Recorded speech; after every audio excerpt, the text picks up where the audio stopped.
Class 9th science chapter 14 natural resource. Next paragraph है the carbon cycle. Carbon cycle यानी कि carbon चक्र। Carbon is found in various from on the earth. जो carbon है वो पृथ्वी पर बहुत सारी अवस्थाओं में पाया जाता है। It occurs in the elements from as diamond and graphite. और ये अपने मूल रूप में हीरा तथा ग्रेफाइट में पाया जाता है। In the combined state it is found as carbon dioxide in the atmosphere. और ये वायुमंडल में कार्बन डाइऑक्साइड के रूप में, as carbonate and hydrogen carbonate salts and various minerals while our life form are based or carbon containing molecule like protein, carbohydrates, fats, molecule, acid and vitamins। कि जो ये वायुमंडल में कार्बन डाइऑक्साइड के रूप में पाया जाता है और मिनरल्स यानी खनिज के रूप में, और कार्बोनेट और हाइड्रोजन कार्बोनेट के रूप में, हाइड्रोजन और हाइड्रोजन कार्बोनेट के रूप में, और लाइफ फॉर्म यानी जैविक रूप में ये किस प्रकार कार्बन जैसे आधारित जो मॉलिक्यूल्स हैं, अणुएं हैं, जैसे प्रोटीन है, carbohydrate, fats, minerals, nucleic acid और विटामिन्स, इन पर आधारित होते हैं, इनमें पाया जाता है। The endoskeleton and exoskeleton of various animals are also formed from carbonate salts। कि जो बहुत सारे जंतुओं के जो भारी और भीतरी जो कंकाल होते हैं, स्केलेटन, एक्सो यानी कि बाह्य और एंडो यानी कि एंडोस्केलेटन का मतलब होता है अंत्य कंकाल।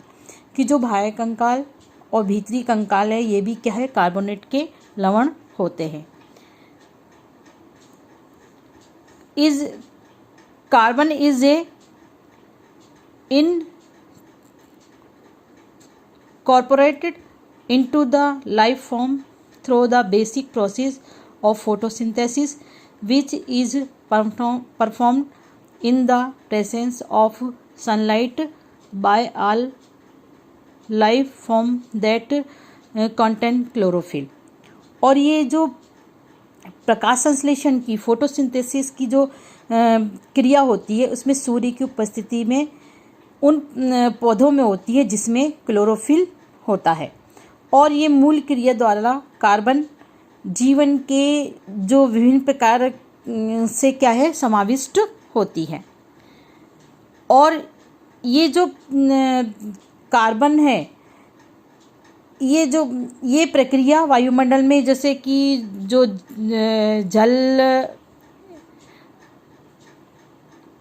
The atmosphere and dissolve in water into glucose molecules. These glucose molecules are either convert into other substance और used to provide energy for the synthesis of other biologically important molecule.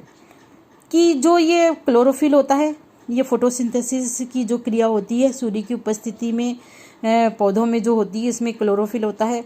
और फिर उसके बाद ये जो कार्बन का है वो जीवन में विभिन्न प्रकार से समाविष्ट होता है कार्बन का। इस प्रकार ये जल में घुली हुई जो कार्बन डाइऑक्साइड होती है वो ग्लूकोज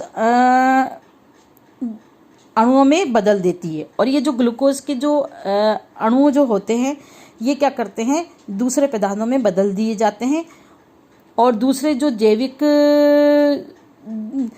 रूप में इनमें प्रकाश संश्लेषण में या फोटोसिंथेसिस के रूप में इनमें क्या होता है, ऊर्जा प्रदान करते हैं। The utilization of glucose to provide energy to living things involves the process of respiration in which oxygen may or may not be use to convert glucose back into carbon dioxide. और जीवित प्राणियों में ये क्या करते हैं, ऊर्जा प्रदान करने की प्रक्रिया में क्या होता है, ग्लूकोज का उपयोग होता है। जब रेस्पिरेशन यानी श्वसन की जब क्रिया में क्या करते हैं, जो ग्लूकोज है, ग्लूकोज को कार्बन डाइऑक्साइड में बदलने के लिए क्या करते हैं, ऑक्सीजन का उपयोग किया जाता है। और फिर ये जो कार्बन डाइऑक्साइड है ये क्या कर एटमॉस्फेयर में वापस चली जाती है, और this carbon dioxide then goes back into the atmosphere. और ये वापस क्या, जब एटमॉस्फेयर में चली जाती है ये वाली carbon dioxide. Another process that add the carbon dioxide in the atmosphere in the process of combustion where fuels are burned to provide energy for various need like heating, cooking, transportation and industrial process। और जो ये दहन की क्रिया में, combustion का मतलब होता है दहन की जो क्रिया होती है, उसमें जो ये कार्बन डाइऑक्साइड है इसका उपयोग किया जाता है, या फिर ईंधन के रूप में खाना बनाने में, गर्म करने में, ट्रांसपोर्टेशन यातायात में या उद्योगों में ये इसका उपयोग किया जाता है। और carbon dioxide in atmosphere to have doubled since of industrial revolution when human beings start burning fossil fuel on a very large scale carbon. और वायुमंडल में कार्बन डाइऑक्साइड का इस तरीके से प्रवेश होता है। और जब से जैसे कि अभी कोई औद्योगिक जैसे क्रांति आई हुई है, या फिर जैसे कि जीवाश्म ईंधनों को जलाना शुरू किया है, बड़े जो फॉसिल फ्यूल्स है, जीवाश्म ईंधनों को क्या है बड़े पैमाने पर बर्निंग यानी जलाना शुरू किया, जिससे कि क्या है वायुमंडल में जो कार्बन डाइऑक्साइड है उसकी मात्रा दुगनी हो गई। Like water is thus cycle repeatedly through different form by the various physical and biological activities, कि विभिन्न भौतिक और जैविक क्रिया के द्वारा क्या है इनका पुनः चक्रण होता है। इस तरीके से जो कार्बन डाइऑक्साइड जो वो एटमॉस्फेयर में चली जाती है, इस प्रकार ये जो चक्र है इस तरीके से ये चलता रहता है। अब जैसे ये कार्बन चक्र बताया है, एटमॉस्फेयर में रहती है कार्बन डाइऑक्साइड, उसके बाद ये ऑर्गेनिक जो प्लांट्स होते हैं, ये प्लांट्स मतलब जैसे कोल के रूप में, कार्बोनेट्स इन वाटर के रूप में, लाइमस्टोन के रूप में, और इस तरीके से ये ऑर्गेनिक कंपाउंड्स जो एनिमल है, पेट्रोलियम, जैसे कि जब इनकी ज़मीन में जैसे दब जाते हैं तो ये पेट्रोलियम के रूप में, और उसके बाद ये सेल यानी कि जो शंख वगैरह होते हैं उनमें ये कार्बन पाया जाता है। इस तरीके से ये चक्र चलता रहता है। नेक्स्ट है the green house effect. Recall the reading taken by you under in activity 14.1. Heat in trapped by glass and hence the temperature inside a glass enclosure will be much higher than the surroundings. The phenomenon was used to create the enclosure where tropical plant could be kept warm during the winter in colder climates. Such enclosures are called greenhouses। कि जो अब जैसे ये क्रियाकलाप में 14.1 में जैसे अवलोकन किया कि जैसे शीशा है, कि जैसे शीशे का जो मतलब शीशे के अंदर या ग्लास के अंदर क्या होता है, जो तापमान है वो बाहर के तापमान से क्या होता है अधिक हो जाता है। इसी प्रकार जो शीशा जो होता है, ग्लास जो होता है, वो क्या करता है, ऊष्मा को रोकने के लिए सहायक होता है। और फिर इस ग्लास के अंदर जो तापमान है वो बाहर अंदर का तापमान अधिक हो जाता है और बाहर कम होता है।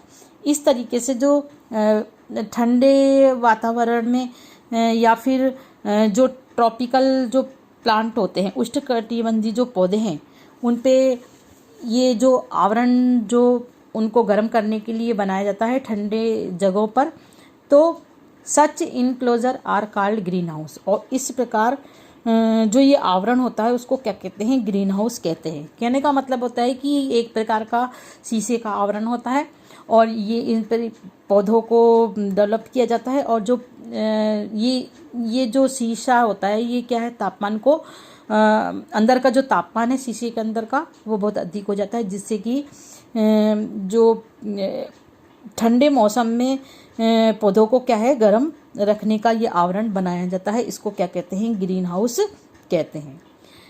Green house have also lent their name to an atmospheric phenomenon. Some gases prevent the escape of heat from the earth and increase the percentage of such gases in the atmosphere would cause the larger temperature in increase wood wide, and this is called the greenhouse effect। और अब ये जो अब इसको क्या कहते हैं? कुछ इस आवरण को जैसे ग्रीन हाउस कहते हैं, लेकिन वायुमंडलीय प्रक्रियाओं में भी क्या होता है? ग्रीन हाउस होता है। और इसमें जो कुछ गैसेस जो होती हैं वो क्या करती हैं? वायुमंडल के अंदर जो गैसें होती हैं वो क्या है? पृथ्वी की जो हीट ऊष्मा है उसको क्या करती हैं? वायुमंडल में जाने से रोकती है। वायुमंडल में इस प्रकार की जो गैसों की जो वृद्धि होती है या उनका जो विस्तार होता है, विस्तार जो बढ़ता है, जिसके कारण क्या होता है? तापमान में वृद्धि होती है। और इस जिस तापमान में जैसे वृद्धि होती है तो ये जो अब जैसे ये कार्बन डाइऑक्साइड है, ये एक प्रकार की ग्रीन हाउस गैस है। और ये क्या करती है? जो कार्बन डाइऑक्साइड है वो टेम्परेचर, ताप को इंक्रीज करती है, बढ़ाती है। और इसी प्रकार इसको क्या कहते हैं? An increase the carbon dioxide content of atmosphere would cause more heat and retained by the atmosphere and lead to global warming. Global warming यानी कि वैश्विक उष्मीकरण की जो कार्बन डाइऑक्साइड है ये क्या करती है? वायुमंडल में ऊष्मा में वृद्धि करती है, ताप में वृद्धि करती है, जिसके कारण है वैश्विक उष्मीकरण की स्थिति उत्पन्न हो रही है। ग्लोबल वार्मिंग यानी कि वैश्विक उष्मीकरण की वृद्धि हो रही है। और इसके कारण क्या है? तापमान बढ़ रहा है। इसी का कारण इसको क्या कहते हैं? जो अपनी जो कार्बन डाइऑक्साइड है वो ग्रीन हाउस गैस है। और ग्रीन हाउस क्या होता है? एक प्रकार का जो अभी बताया था कि आवरण होता है। और जो उसके बाद ये कार्बन डाइऑक्साइड है ये ताप में वृद्धि करती है।